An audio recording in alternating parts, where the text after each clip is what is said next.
National Weather Service in Birmingham has issued a severe thunderstorm warning for southwestern Shelby County, northeastern Bibb County, until 9:15 p.m. Central Daylight Time. At 8:33 p.m. Central Daylight Time, a severe thunderstorm was located near West Blockton, or 13 miles north of Centerville, moving east at 20 miles per hour.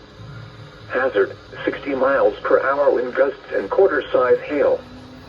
Source, radar indicated.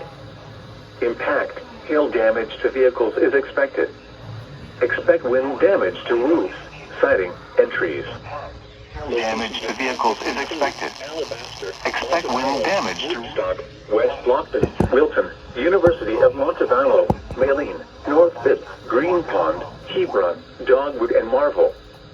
For your protection, move to an interior room on the lowest floor of a building. Repeating, a severe thunderstorm warning has been issued until 9:15 p.m. Central Daylight Time for the following county: Shelby, Alabama,